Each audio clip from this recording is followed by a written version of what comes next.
خويا عندي واحد المشكل ديال القوتور، يلاه كنسقي به السقيه الاولى الثانيه كنلقى العيون ديالو كلشي تسدو.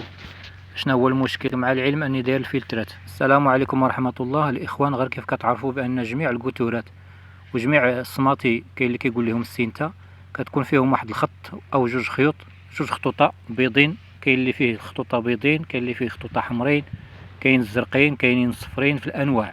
لهذا الانسان الا بغى يركب مثلا القوتور او الصمطه خاص هذوك الخطوطه يتوالاو الفوق، ما تواليهمش التحت، بان هذوك الخطوطه كيديروهم على حسب العيون ديال التيو كيكونوا وسط هذوك الخطوطه.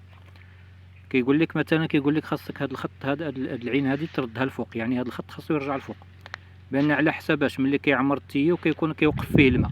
ملي كيوقف لينا الماء في التيو كيتصفى داك الشويه ديال التراب اللي كيجي من الفلترات، وكيبقى واحد شي شويه ديال التراب. ويلقاك انت قلبتي التيو درتي العيون ديالو لتحت، هناش كيوقع داك التراب كتدخل لك لدوك العيون وكيتسدوا. هذا هو المشكل اللي كيتسدوا. اما الا وليتيهم الفوق ملي كيتصفى الماء كتبقى التراب تحت، كيبقى الماء الفوق صافي، هو اللي كيخرج كيسقي لينا الغله. وإلا جاب الله درتي هاد الطريقه وتسدوا لك بالتراب، راه واخا دير لاستيد راه ما غاش يتسرحوا لك. اي انت غيتسرحوا انت كنديروا لاستيد ملي كيكون الفوق، يعني ملي كتوالوا العيون الفوق، داك الكاركير هو اللي كيسد لينا العيون. هذوك الكاركير كدوز ليه لاستيد كيتسرحوا. اما الا قلبتيهم وعمروا لك بالارض غير ودعهم، ما غاديش يتسرحوا لك بلا السيد واخا دير ليه اللي درتي ليه. لهذا وقت ما بغى يركب الانسان القوتور او الصمطه يحاول، راه غادي تلقى الخيوط اللي فيه تما يحاول يواليهم الفوق.